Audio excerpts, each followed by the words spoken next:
Number 5. I was about 4 or 5 years old, and my parents had just separated. My mom was living in a 2-bedroom apartment. I had my own room but preferred to sleep in her bed whenever I was staying with her. Our 2 bedrooms were at the end of a hallway directly across from each other. Our apartment was on the first floor, and I remember that it was in the middle of the summer, and my mom had her window opened in her room, which was directly behind the bed, above the headboard. Anyways, I woke up in the middle of the night and remember sitting up and seeing that our cat was sitting in the doorframe of my mom's room. Her door was open and you could partially see into my room. This was strange because our cat was typically always in bed with us. As I was watching, he walked into my bedroom and meowed. I turned to face my mom and wake her up. In the 3 to 4 seconds it took her to wake up and ask me what was wrong, we both looked back in the doorframe, and there was a man standing by my open door making his way out my bedroom. I still don't know how she managed to do it so quickly, but my mother proceeded to pick me up and literally throw me out the window. Again, we were on the first floor. There was maybe a 3-foot drop to the ground. She quickly followed and we were able to start screaming for help, and someone called 911. The police came but didn't see any signs of forced entry, only that our front door was unlocked, which led him to believe that the man must have exited that way. The strange thing was that my mom swore up and down that she had locked the door that night with a deadbolt and chain lock. About a week later, she was cleaning the kitchen and opened her water heater closet and found a notebook with names and drawings, as well as a pair of gloves and some gum wrappers. The police were called again, but all they could do was speculate that the man had been in our house and he hid until we were asleep. Number 4. I was once featured in a St Jude survivor newsletter when I was about 5 years old in the early 90s. The newsletter went across the country and apparently into Canada. There was this guy named Mitchell that called my family up out of the blue because he had read my cancer survival story. He lived somewhere in Canada and claimed to be this big-time Christian and wanted to talk to me and say a prayer. My mom let him talk to me for whatever reason, and the guy actually just wanted to talk about Alf. This Canadian dude named Mitchell was obsessed with Alf, and somehow got a hold of our mailing address and sent me tons of Alf merchandise, coloring books, pencils, Alf everything. For some reason, my parents let him talk to me whenever he would call because they bought into his God stuff and liked how he sent me Alf crap. This went on and off for about a year until he asked me if I had ever heard of John Wayne Gacy. He told me who he was and that he had escaped him when Gacy tried kidnapping him when he was a kid. He told me I should tell my parents they shouldn't trust strangers because you never know who you could really be talking to. I remember he didn't sound menacing when he said it, just matter of fact. Of course, my parents freaked out when I told them that, and they changed numbers and called the police. They never really did anything since the guy lived in Canada, and by all accounts, hadn't really threatened me. Also, keep in mind, Mitchell somehow had our mailing address and knew exactly where we lived. We had plans on moving soon anyway, though. Fast forward 10 years to about 2001. We live in a new house, a new state, everything enlisted. I'm now 15. What did we get in the mail? Yes, you guessed it. A fucking Alf coloring book. Number 3. In late summer, early fall 2004, I went to bed one night, but as usual, could not fall asleep quickly. Our cats normally go to bed with me, but they didn't on this night. So I sat up in bed hoping I would see them and could call them to me. It was dark, but not pitch dark, because the apartment's windows let in faint light. When I sat up, I focused my eyes on the hallway to see if I could spot the cats playing/running around. But as soon as I focused my eyes on the hallway, I realized there was this very dark black mass just part where the very brief hallway ended and the dining area started. It was around 7 feet high and had a rough head and shoulder/torso shape, but the rest of it kind of faded off. I wasn't alarmed at first. If anything, I leaned forward to try to get a better look, because I absolutely couldn't believe my eyes. I was baffled.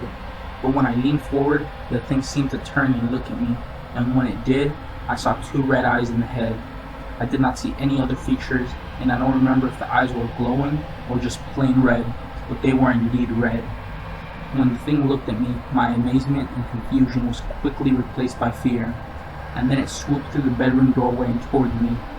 I did the only damn thing I could think of, and that was duck under the covers like a kid hiding from the boogeyman. I was scared shitless.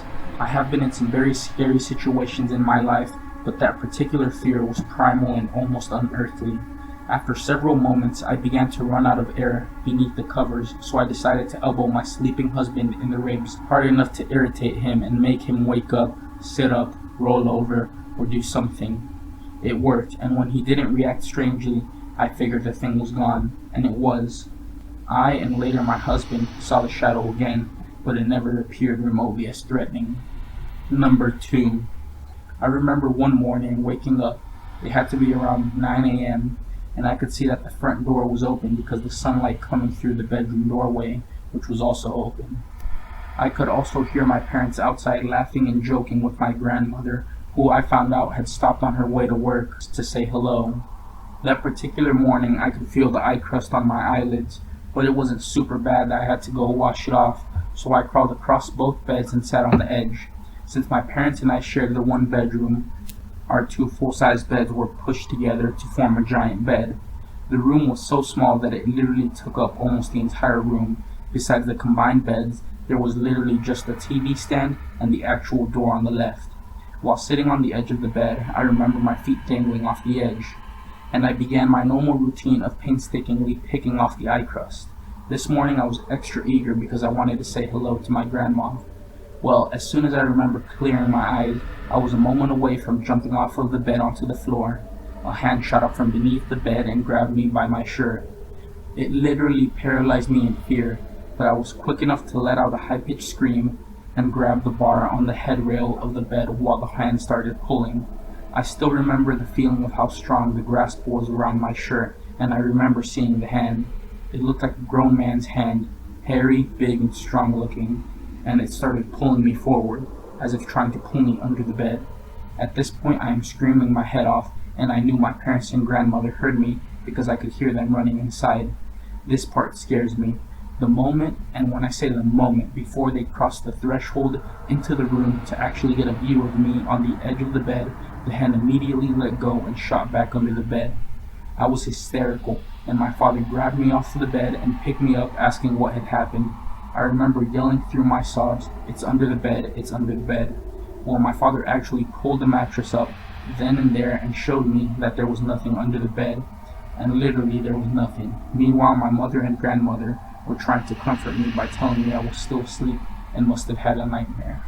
Number 1. When I was younger, I used to have horrible night terrors. Ones where I would wake up, but they would still be going on. Voices would yell at me saying they were going to kill me. One night I was sent to bed early because I did something stupid. I don't remember what. And then everyone went downstairs while I was supposed to be asleep. So of course I'm not going to sleep because I'm still wide awake, listening to my parents downstairs talking about random stuff. Around 9:30 to 10, I start to feel really strange and feel like something is in the hallway, and it feels very innocuous. I get a sudden urge to get up and go into the hallway to see what is there. My room is set up in a way that I couldn't see the hallway from my bedroom because there was a wall that had my closet and then my door. So I got out of the bed, slid along the wall to my doorway, and looked down the hallway to see what is out there. I will never forget what I saw. It was a lengthy, cloudy black figure with eyes that were semi-glowing red. It was crouched in a menacing manner with very long fingers. I was frozen to the spot, locking eyes with this figure. I knew that it hated me with every ounce of its being, and it started to move towards me like an ape. As it was moving towards me, I heard my parents start to come upstairs, and the figure melted into the floor, but not before letting me know that it would find me later on. I bolted back into my bed, crying a little from the shock and hatred I knew that was placed on me by that figure. Fast forward to college, where I am recounting this tale to a few friends of mine and decide to Google pictures to see if anything looks familiar. It took us a long time, but eventually I came across a photo of the same figure I had encountered and nearly had a full-blown panic attack. They are known as shadow people or shadow men, and they can be benign or extremely harmful. I still wonder to this day when I will see it again, and if it will finish the job it meant to do nearly 10 years ago.